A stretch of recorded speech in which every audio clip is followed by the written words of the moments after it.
Fala, filhotes, estão vivos? No vídeo agora nós vamos falar um pouquinho dessa obra aqui, ó. A Diaconia de Jesus e a contribuição para a fundamentação teológica da diaconia na América Latina, do Rodolfo Gaia de Neto. Série Diaconia na América Latina, volume 1, da editora Sinodal, da Paulus e da outra aqui que não dá para entender o nome. Essa obra aqui, ó. Manifestações, né? Estou certo de que o Espírito de Deus os iluminou neste projeto Diaconia, segundo Frei Beto. Gostaria de encorajá-los a prosseguir neste projeto de grande importância para a Igreja Latino-Americana, segundo Arnulfo Alves Barbosa. Trata-se de uma iniciativa inédita para as igrejas da América Latina. Servirá para aprofundar a compreensão diaconal, que significa serviço, né, de maneira especial no contexto desse continente, segundo Hildegard Hertel. Temos grande identificação com a proposta apresentada, segundo Eliana Hollenberg. A diaconia flui da própria identidade cristã, como diaconia de Cristo e de seu corpo, é a dimensão constitutiva do ser da igreja em seu nível mais profundo. É por si mesma ecumênica simplesmente cristã de Cristo, segundo Sebastião Armando Gameleira Soares. O Rodolfo Gaia de Neto nasceu em Itueta, em Minas Gerais, em 26 de julho de 1951. Realizou seus estudos de teologia em São Leopoldo, no Rio Grande do Sul, exerceu pastorado em duas paróquias da Igreja Evangélica de Confissão Luterana no Brasil, o IECLB, no Estado do Espírito Santo, e o cargo de diretor da Associação Diacônica Luterana, ADL. Em 1999, concluiu o mestrado no Instituto Ecumênico de Pós-Graduação em Teologia, o IEPG, da Escola Superior de Teologia, EST, em São Leopoldo, onde continua como doutorando da pesquisa sobre diaconia, priorizando a fundamentação bíblico-teológica dessa disciplina no contexto da América Latina. Rodolfo Gaia de Neto escreveu um livro fundamental para a afirmação da diaconia como disciplina teológica na América Latina. É a primeira vez que se faz no Brasil uma leitura do Evangelho numa perspectiva diaconal. A pesquisa apresentada é criteriosa e bem fundamentada exegeticamente. A presente publicação tem como base a dissertação de mestrado apresentada por Rodolfo no Instituto Ecumênico de Pós-Graduação da Escola Superior de Teologia de São Leopoldo. E, como seu orientador, me alegro particularmente que esta pesquisa esteja abrindo como volume 1 a série Diaconia na América Latina, segundo Lothar Carlos Rock. Vamos à obra em si, a interpretação de Marcos, depois a conclusão, e a conclusão, né? A releitura que o próprio evangelista Marcos realiza do Evangelho das Crianças pode ser percebida conforme Wolfgang Stegemann, na intervenção dos discípulos, na respectiva reação de Jesus e no aproveitamento da promessa do reino de Deus antes feita às crianças, agora em favor dos discípulos. Em outras palavras, o dito de Jesus às crianças sofre uma adaptação para servir de instrução para adultos sobre a entrada no reino de Deus. Esta nova função do texto é encaminhada pela intervenção dos discípulos. Isso se coaduna com o importante papel que tem na teologia de Marcos, a frequente incompreensão dos discípulos que aqui se manifesta no versículo 13b. Ela está em função da instrução aos cristãos e às cristãs da comunidade de Marcos. Com Wolfgang Stegemann, se pode dizer então que Marcos modifica a tradição mais antiga, conectando a um comportamento falho dos discípulos. Estes querem impedir a chegada das crianças a Jesus e, com isso, criam um motivo para a manifestação de Jesus no dito do versículo 15. A palavra aqui, não receber o reino de Deus como uma criança, de maneira nenhuma entrará nele, representa o que Marcos quer expressar para os discípulos, ou seja, para a comunidade. Ela ganha peso nessa camada da tradição. Essa constatação é importante na medida que podemos averiguar com mais segurança a mensagem da perícope e da intenção de Marcos propriamente, já que muitas são as interpretações hoje apresentadas sobre esse texto. O problema da interpretação está na expressão, como uma criança, por colocar a condição para a entrada no reino de Deus. Sendo a expressão uma chave para a entrada no reino, é também a chave para a compreensão da proposta de Marcos. Conforme Wolfgang Stegemann, há três possibilidades de interpretação. A primeira, o discípulo, a pessoa cristã, para entrar no reino deve tornar-se como criança. Neste caso, a necessidade de descobrir quais seriam as qualificações. Com referência à pergunta pelos méritos da criança, veja Hans Hoed, né? O mesmo autor afirma: quando revemos as respostas dadas pelos exegetas e pregadores através dos séculos, defrontamo-nos com uma gama embaraçosamente rica de propriedades e condições atrás das quais a criança em si tende a desaparecer. Da criança que permite alcançar o reino. Segundo, o discípulo, a pessoa cristã, deve receber o reino assim como uma criança o recebe. Neste caso, o estado infantil teria todo o peso, né?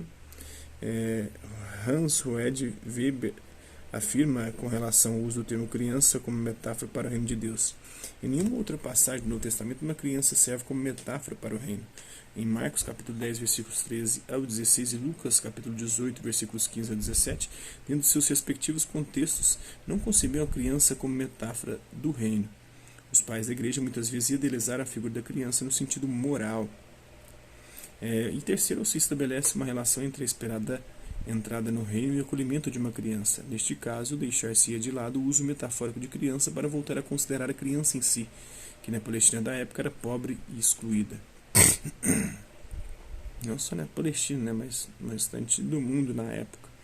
O autor, mediante análise gramatical, era pobre, geralmente os pais a deixavam deslarar, excluída porque não participava de quase nada, excluída de todos os rituais. O autor, mediante a análise gramatical da expressão hospaidion, como uma criança, detecta que as duas primeiras possibilidades pressupõem uma interpretação de hos como nominativo e a terceira como acusativo. Em vista das dificuldades criadas pelo emprego do nominativo, principalmente de ordem teológica e de coerência do Evangelho de Marcos, com referência a essas dificuldades, veio a argumentação do Wolfgang Stegemann. E considerando que Marcos capítulo 9, versículo 37 trata do acolhimento concreto de criança desassistida, o autor considera viável a seguinte tradução a partir do emprego do acusativo: quem não receber o reino de Deus como recebe uma criança não entrará nele, ou seja, quem quer receber o reino de Deus e não quer receber uma criança não entrará no reino. Hans-Red Weber sugere a tradução: quem não receber o reino de Deus como se recebe uma criança. A pessoa que segue a Jesus, ao acolher agora uma criança, está criando uma pressuposição de sua entrada no reino de Deus. Assim como ele ou ela recebem uma criança acolhida em nome de Jesus, o próprio Jesus, respectivamente Deus, assim ele ou ela recebe nesta criança também o reino de Deus.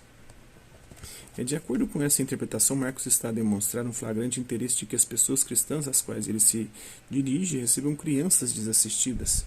No Novo Testamento, a expressão receber alguém sempre implica hospitalidade, seja a pessoa visita temporária ou seja ela adotada e integrada definitivamente na família.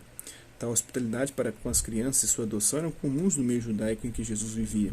Tanto os preceitos da Torá como também as exortações dos profetas contêm, claro, chamado para tratar os órfãos com justiça e caridade, porque o próprio Deus é seu defensor, segundo está no Êxodo capítulo 22, versículos 22 e seguintes, e Isaías capítulo 1, versículo 23, segundo Hans-Red Weber. Voltando aqui, considerando que em Marcos capítulo 9, versículo 37, esse interesse é externado por Jesus em relação aos discípulos, os quais estão em discussão sobre quem deles é maior, no versículo 34, é oportuno lembrar que a esses discípulos são indicadas as funções de serviço. É-lhes lembrado como paradigma não a ocupação das posições mais elevadas e o exercício do poder dominador, mas a execução das funções de um diácono, de um escravo, de um servo, Essa grande motivação para o acolhimento de crianças desassistidas lembra, por isso, um serviço muito humilde, já que o acolhimento de uma criança interpreta exemplarmente a tarefa de ser diácono de todos. E a criança ser um pedagogo, alguém que guia a criança pela mão, que pega para si. E o pedagogo geralmente é o escravo, que levava ao preceptor, ao aido, ao rapsodo, que era o professor. Por isso cabe a pergunta: se Marcos não está recomendando o acolhimento de criança a pessoas da liderança do cristianismo de sua época, declarando dessa forma essa atividade uma tarefa da comunidade. Com essa interpretação combinariam os dados do texto, Marcos capítulo 10, versículos 13 ao 16, de que os discípulos, leia-se, e as lideranças da igreja queriam impedir as crianças de chegarem a Jesus, mas que Jesus estabelece através da bênção comunhão com elas, ligando o seu acolhimento com a proximidade a ele, respectivamente a Deus, prometendo-lhes o reino de Deus e fazendo depender a entrada dos discípulos, pessoas cristãs, no reino de sua atitude em relação às crianças. Conclusão, Jesus encontrou as crianças de sua época na Palestina numa situação de exclusão. No mundo greco-romano imperavam o desrespeito, o desprezo e a violência sem limites contra crianças recém-nascidas, principalmente as do sexo feminino, assim como também a exploração impiedosa das que sobreviviam. Também no judaísmo, Jesus encontrou as crianças numa realidade de menosprezo. Nos dois contextos, além da influência de fatores culturais, a violência maior contra as crianças, todavia, parece ter sido as condições socioeconômicas da maioria da população. As crianças eram, na verdade, vítimas da miséria dos pais, que por sua vez estava ligada a uma conjuntura política, econômica e religiosa de concentração do poder e da renda nas mãos de uma minoria, conjuntura essa que se desdobrava em exploração do trabalho, endividamento dos agricultores, êxodo rural, escravização, fome, mendicância, doenças. Falar em criança nessas circunstâncias é falar em crianças de rua, ou seja, abandonadas, pobres, famintas, doentes, desassistidas, desamadas. A reação de Jesus diante dessa situação da criança é veiculada de maneira especial no assim chamado Evangelho das Crianças. A sua versão mais antiga tem como cerne a promessa do reino de Deus às crianças. Dos tais é o reino de Deus, está lá em Marcos capítulo 10, versículo 14. Essa promessa se liga com a que Jesus faz aos pobres nas bem-aventuranças e se compara com a entrada no reino de Deus dos publicanos e meretrizes. E se as crianças são levadas a Jesus para serem por ele tocadas, são, além disso, colocadas no mesmo nível das pessoas doentes. Essas crianças são chamadas no texto original para o centro das atenções e são acolhidas carinhosamente por Jesus, que lhes promete o reino e as abençoa, estabelecendo comunhão com elas. Numa primeira releitura do Evangelho das Crianças, continua o centro das atenções a criança desassistida. O que muda são as pessoas desafiadas a assumir a tarefa do acolhimento dessas crianças em nome de Jesus. Os primeiros grupos sedentários de cristãos e cristãs. Na interpretação do próprio evangelista Marcos, o Evangelho das Crianças serve para instruir as pessoas cristãs adultas de sua comunidade em relação à entrada no reino de Deus. Os discípulos querem impedir o acesso das crianças ao centro das atenções, refletem, na verdade, a postura das lideranças da igreja. A essas lideranças se anuncia que quem recebe uma criança pobre, recebe nela o próprio Jesus e com ele o próprio Deus. Assim, o reino de Deus é recebido quando se recebe uma criança pobre. A liderança da comunidade cabe, por isso, buscar, em vez de posições de honra e poder, o serviço às crianças, tornando essa diaconia uma tarefa da comunidade. Portanto, o Evangelho das Crianças registra a ação amorosa de Jesus em relação às crianças pobres, no sentido de prometer-lhes o reino de Deus, de acolhê-las e colocá-las carinhosamente no centro das atenções. Nesse gesto, as últimas são as primeiras, é o princípio da inversão, presente na ordem fundamental que Jesus ensinou às pessoas que o seguiam, conforme está em Marcos capítulo 10, versículos 35 a 45. O abraço de valorização e defesa das crianças equivale a um protesto contra as causas de seu sofrimento. Profeticamente, Jesus desvela um estado de injustiça contra um segmento da sociedade palestinense e, ao demonstrar a possibilidade de comunhão com as crianças, aponta para uma nova realidade possível, sem a exclusão dos mais fracos. Este agir solitário e inclusivo de Jesus diante da comunidade de suas seguidoras e de seus seguidores tem a sua repercussão na vida das primeiras comunidades cristãs. Aí a criança desassistida se torna um desafio para a comunidade e suas lideranças. A necessidade de acolhê-las e servi-las concretamente adquire tamanha importância a ponto de essa atividade ter para os membros da comunidade relação direta com a entrada no reino de Deus. Esse dado destaca a relevância das dimensões prática e comunitária no tratamento do tema da criança nos evangelhos. Tema esse que, a partir de Marcos, capítulos 10, versículos 35 e 45, tem um caráter diaconal, de serviço, de escravo, né? E o pedagogo é escravo. Então, esse é um pouco dessa obra. Espero que vocês tenham gostado do vídeo. Quem curtiu, dá um like. Quem não curtiu, dá um dislike. Quem se interessar pelo conteúdo do canal, só se inscrever, ativar o sininho e guardar os próximos vídeos e as notificações. Deixe também seus comentários dizendo o que você tem achado dos vídeos e sugestões de temas e assuntos para serem abordados em vídeos posteriores. E colabore com o nosso canal, compartilhe os nossos vídeos e ajude-nos a chegar ao maior número de pessoas possíveis.